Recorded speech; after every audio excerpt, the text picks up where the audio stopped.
아침에는 열왕기상 21장 보겠습니다.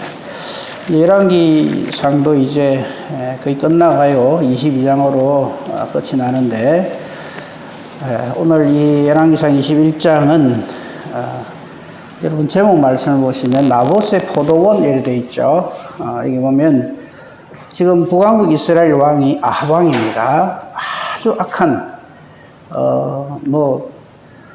여로보암하고 필적할 만큼 아주 아닌, 정말 왕이 되면 안 될 사람.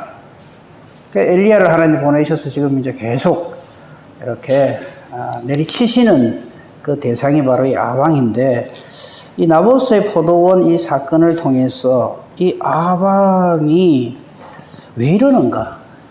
그리고 우리가 생각하는 것만큼 이 아합왕이 아주 그냥 못됐고 악하고, 물론 그렇죠. 그런데 이렇게 말씀들을 이렇게 힌트를 이렇게 보면은, 야, 이게 먼 데서 찾을 사람이 아니고, 얼마든지 우리 주변에서 볼 수 있고, 어쩌면 내가 아합하고 똑같은 짓을 수도 없이 하고 있구나 하는 것을 우리가 깨달아 알 수가 있습니다. 오늘 아침에는 그런 부분들을 중점으로 해서 한번 살펴보도록 하겠습니다. 말씀은요, 이 21장에는 요절로 할 만한 말씀이 없는데요. 25절 봅시다. 25절 한 절만 보면은 이 아합이 어떤 사람인가 하는 것을 잘 나타내고 있어요. 열왕기상 21장 25절. 예로부터 아합과 같이 그 자신을 팔아 여호와 앞에서 악을 행한 자가 없음은 그를 그의 아내 이세벨이 충동하였음이라. 아멘하고 싶지도 않죠. 그러니까 이 아합과 이세벨 아주 그냥 악한 쪽으로 부창부수입니다. 손발이 척척 맞아요. 이런 이 아합의 결국 이 아합이 이걸로 인하여서 이제 내리막을 치닫거든요. 이제 그런 부분을 보도록 하겠습니다. 우선 21장 이거 보기 전에 20장 내용을 간단하게 한번 봐야 됩니다. 20장은요,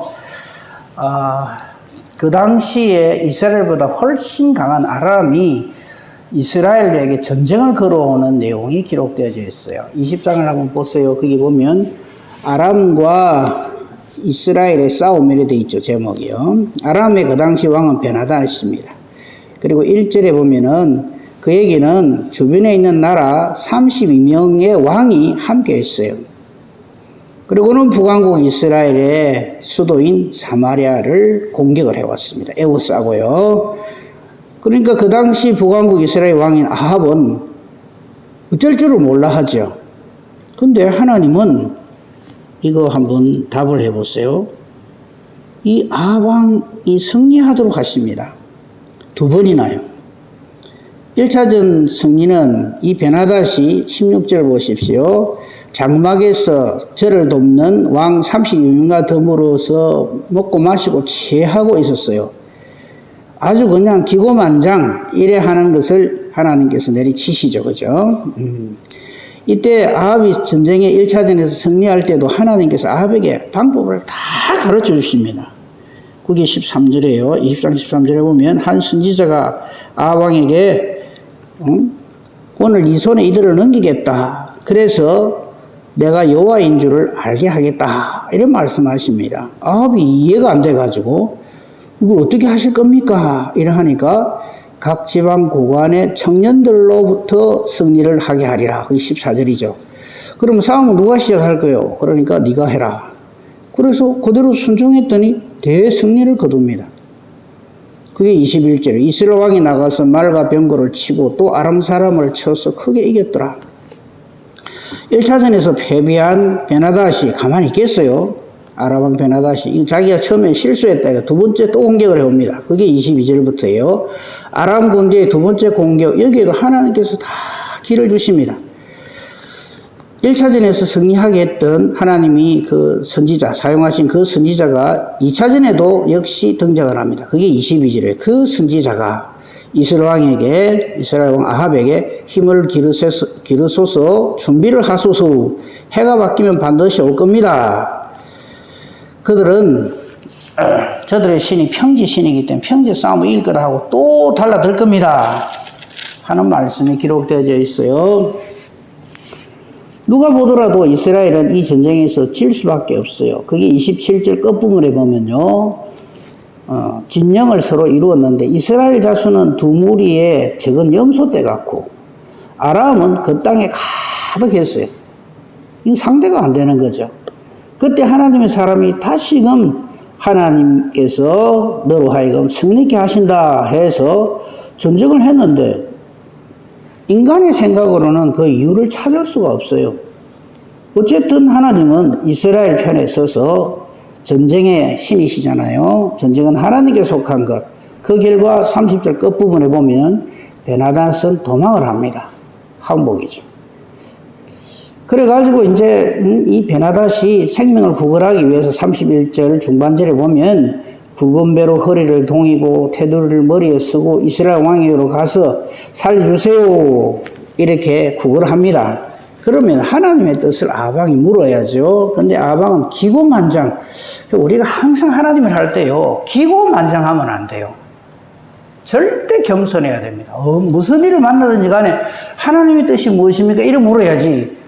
이쯤 되니까 뭐 그냥 아방이 언제부터 그렇게 기세등등했던지 아주 해서는 안 될 짓을 합니다. 그게 32절 끝부분입니다. 아합이 뭐라고 하는가 하면 아람 왕 베나닷이 아직 살아있느냐? 그 다음 말 그는 내 형제니라. 말은 맞아요. 아람이 원래는 말씀드렸죠. 아브라함도 아람 사람이에요. 그죠? 야곱의 외삼촌 라반도 아람 사람이에요. 그러니까 요 말은 맞아요. 그런데 이 말을 지금 하면 안 되죠. 그 우리하고 형제다. 그럼 에돔하고도 형제죠. 쌍둥이였는데. 근데 이 말은 맞는데 아합이 지금 이 상황에서는 해서는 안 되죠. 34절 보십시오. 베나닷이 이 아합 왕에게 이렇게 말을 합니다. 우리 아버지가 당신의 아버지가 빼앗은 모든 성읍을 내가 다 돌려드릴게요. 또 이제 이 아합의 이 공명심을 아주 그냥 우쭐하고자 하는 마음을 참 이렇게 세워줍니다. 우리 아버지가 이 사마리아에게 만든 것 같으면 당신도 우리의 수도 다메섹에 당신을 위해 거리를 만드소서. 뭐 예를 들면 뭐 충무로, 뭐 서울의 테헤란, 우리 부산에도 무슨 누구 이름을 기려가지고 뭐 무슨로 길을 만들잖아요, 그죠? 그런 식으로 해주는 거예요. 그러니까 아합이 그냥 붕 떠버린 거예요. 그래갖고는 전혀 하나님께 묻지도 않고 아합이 마치 자기가 승리한 것처럼 해가지고 조약을 해버립니다. 그리고 그를 살려줍니다. 이게 화근이 되겠죠, 나중에. 그건 그때 보기로 하고. 그럼 우리는 이런 의문이 생깁니다.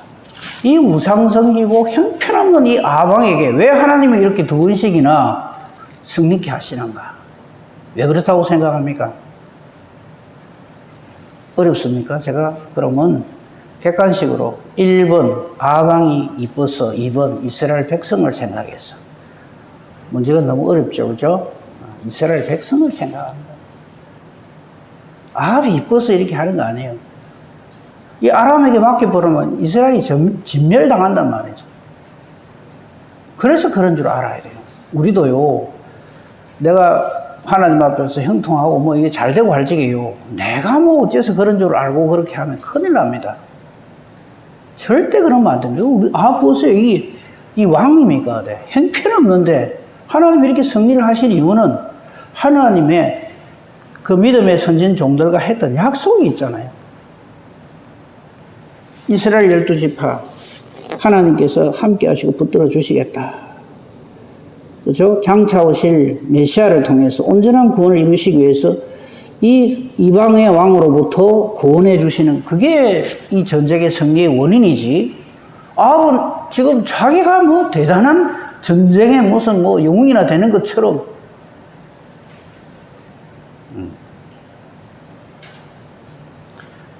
지금 그래서 이 뭐 베나닷도 살려주고 지 마음대로 막 이래 해줬단 말이에요. 조약을 맺고. 거기에 대해서 35절부터 보면 선지자가 아합을 규탄합니다. 그죠? 42절만 읽겠습니다. 그 선지자가 왕에게, 아합 왕에게 이렇게 말합니다. 여호와의 말씀이 내가 멸하기로 작정한 사람을 네 손으로 놓았은즉. 보십시오. 하나님은 진멸을 하는데 아합이 자기가 전쟁에 2번이나 승리했다고 그냥 어쩌래갖고 자기가 하나님이 되어버립니다. 우리 이런 짓 참 많이 하거든요.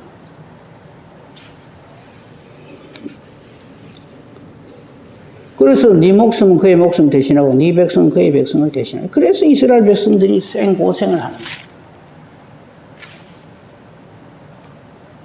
그러면 우리가 하나님 말씀에 순종할 때는요, 끝까지 순종해야 되고 온전히 순종해야 되고 겸손히 순종해야 됩니다.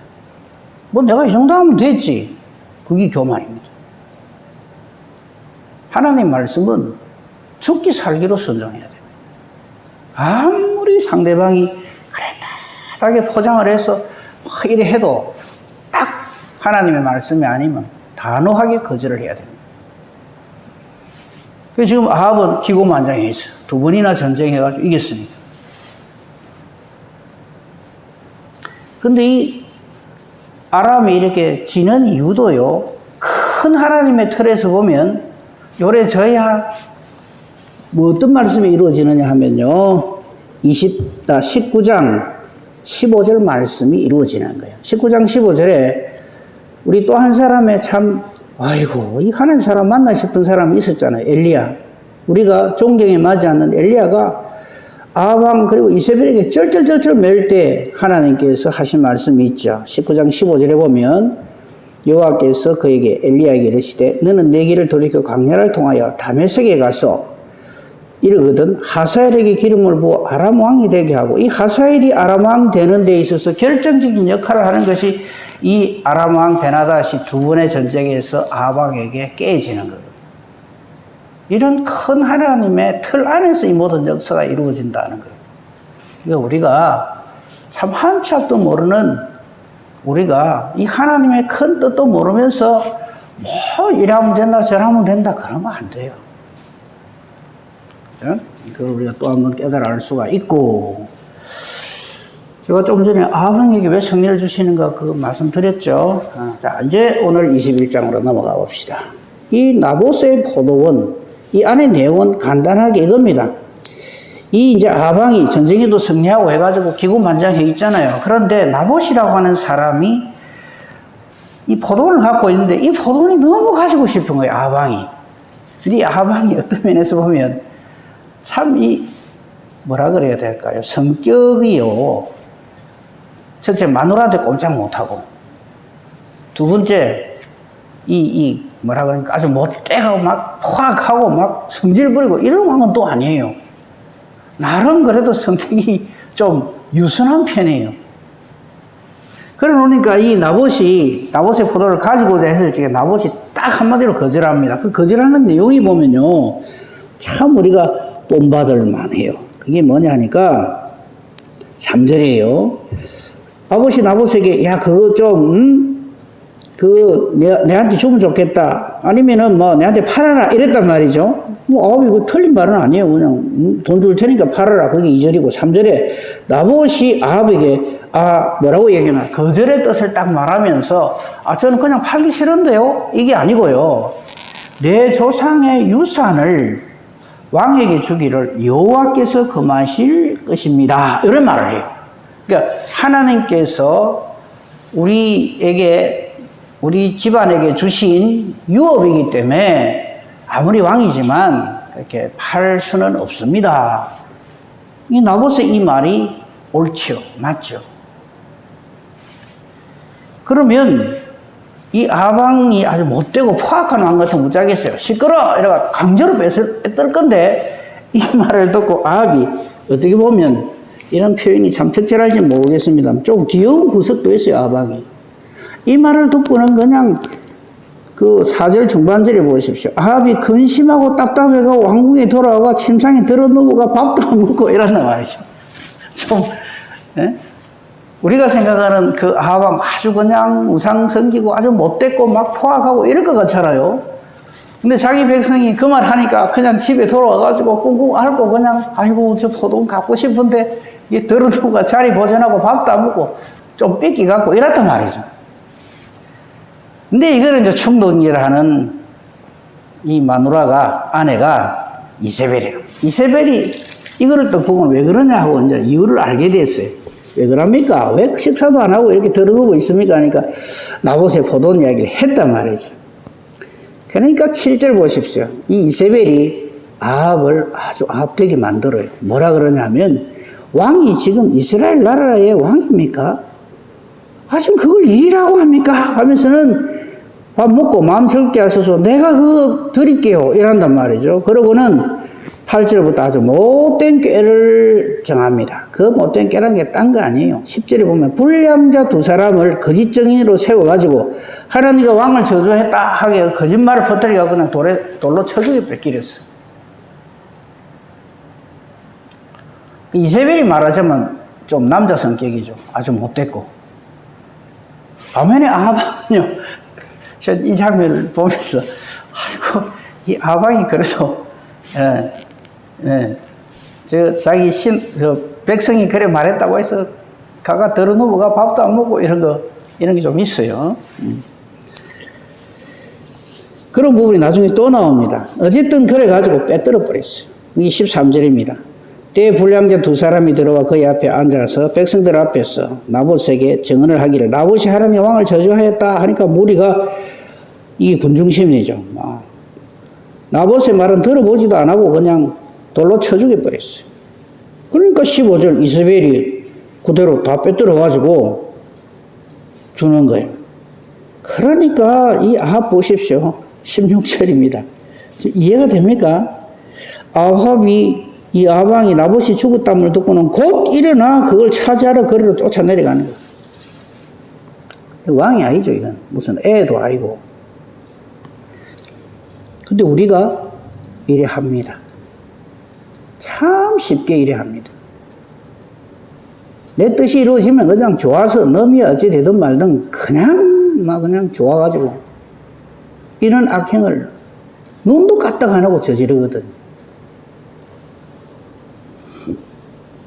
이 일에 대해서, 이게 이제 나봇의 포도원 사건입니다. 이 일에 대해서 드디어 하나님께서 엘리야를 불러서 안 되겠다. 이 아합은 결단을 내려야 되겠다 하는 것이 17절입니다. 여호와의 말씀이 디세 사람 엘리야에게 임하여 이르시되 19절 그에게 말하기를 여호와의 말씀이 네가 죽이고 또 빼앗았느냐. 그 나봇이 죽어서 피를 흘려서 개들이 그 피를 핥았거든요. 그대로 하나님이 갚을 것이다. 이렇게 말을 합니다. 그리고 22절 네 집이 느바스 아들 여로보암의 집처럼. 그래서 제가 말씀드렸죠. 미리 이스라엘의 북왕 이스라엘 초대왕 느바스 아들 여로보암이란 말이 계속 나온단 말이죠. 하나님 앞에 불순종하고 우상 섬길 때 그 저주를 합니다. 네 집이 느바스 아들 여로보암의 집처럼 되게 하고 또 아이 아들 바사의 집처럼 되게 하고, 이 바사 전에 했으니까 생략합니다. 이는 네가 나를 노하게 하고 이스라엘이 범죄하게 한 까닭이라.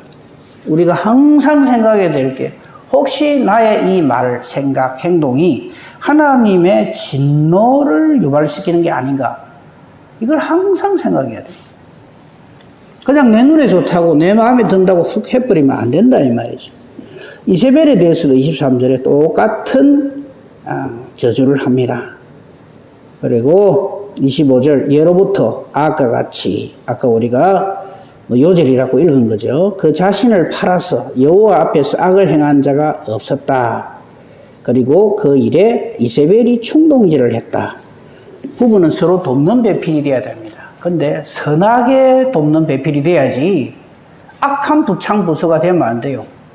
남편이나 아내나 하는 짓이 똑같이 하나님 보시기 악한 짓을 하면 그게 바로 아합과 이세벨이죠. 이때 둘 중에 하나라도 정신을 차려야죠. 아합이 그래 한다 그래도 이세벨이 탁 막아야 되고요. 그런 예가 참 많아요. 우리 믿음의 조상 이삭 보십시오. 자기 생각에 그냥 에서한테 복을 빌라고 난리를 지기잖아요. 그 안에 리브가 어떻게 합니까? 아이고, 남편 뭐, 저 고집쟁이 할배 저, 해라, 그래, 막 해라. 이랍니까? 죽기 살기로 막잖아요. 뭐, 그걸 지금 얘기하려고 하는 게 아니니까. 그게 돕는 배필이 서로 돕는 배필이 돼야지. 서로 악을 조장하고 서로 그냥 그러면 안 된다. 하여튼 이 최악의 커플이 이 아합과 이세벨입니다. 근데 이 아합 왕에 대해서 아까 조금 소심한 좀 이런 그런 부분들이 여러 군데 나와요. 그것만 한번 살펴봅시다. 19장 1절에 보면요. 엘리야가 이제 바알 아세라하고 붙어갖고 대승리를 거두었잖아요. 19장 1절에 보면 아합이요. 엘리야가 행한 모든 일, 그가 어떻게 모든 선지자를 칼로 죽었는지 이세벨에게 보고를 합니다. 여기서부터 우리는 이 아합 집안의 주도권은 이세벨이 쥐고 있구나 하는 걸 알 수가 있어요. 보통 왕은 왕비에게 이런 말 안 하거든요. 대체로 그렇잖아요. 근데 자기 만선한테 가서 이거 다 일러줘가지고, 그러니까 이세벨이 그냥 엘리야 니 죽인다 이라고 하니까 엘리야가 도망가고 막 이런 일이 벌어지잖아요. 그러니까 여기서 우리가 이 아합과 이세벨의 관계를 어느 정도 딱 짐작을 할 수 있고요. 4절에도 보면요. 죄송합니다. 4절이 아니고 19장 4절 보십시오. 19장 4절에 보면 잘못됐네요. 19장 27절을 한번 보세요. 19장 27절이 아니고 20장.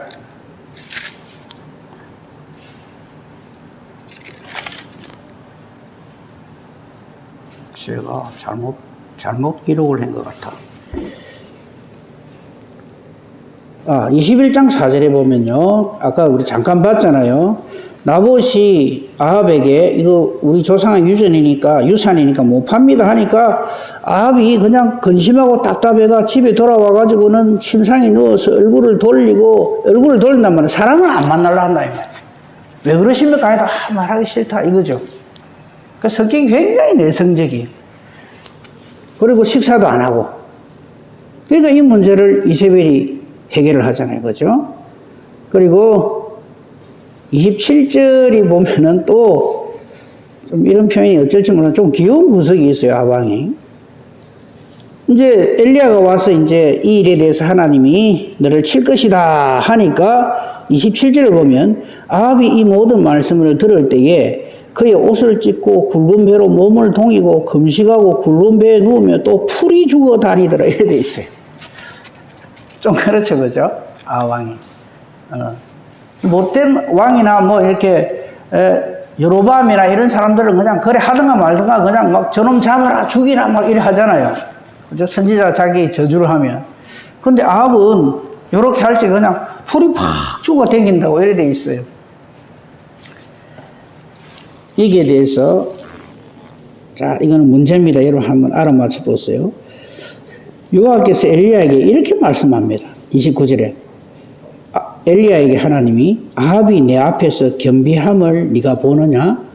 그가 내 앞에서 겸비함으로 내가 재앙을 저의 시대에는 내리지 아니하고 그 아들의 시대에야 그의 집에 재앙을 내리리라. 이러시거든요.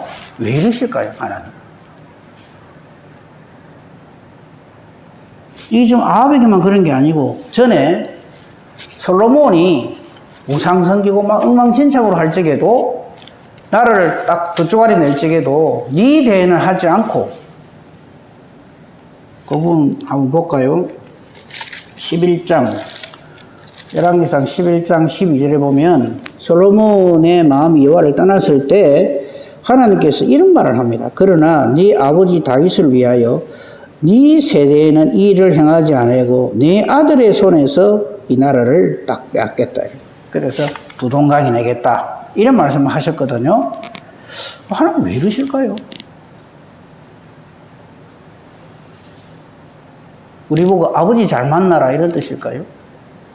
왜 하나님은 하나님 이렇게 촥 심판하시기로 했다가 사실 아합이 지금 현재 하나님께서 엘리야를 통해서 심판을 선포하실 적에 옷을 찢고 굵은 배로 몸을 동이고 금식하고 굵은 배에 눕고 또 풀이 주고 다니고. 근데 이건 우리가 회개라고 볼 수 없잖아요. 그죠?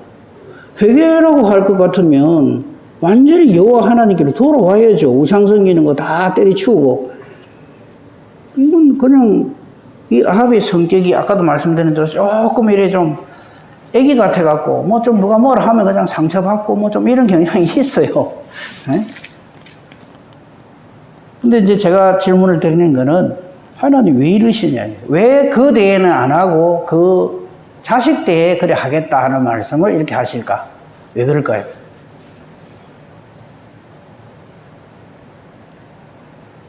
틀려도 좋으니까 그냥 한번 얘기해 보세요. 왜 이렇게 하실까? 내 같으면 아합이 하는 짓을 보고 그냥 내리쳐버릴 것 같은데.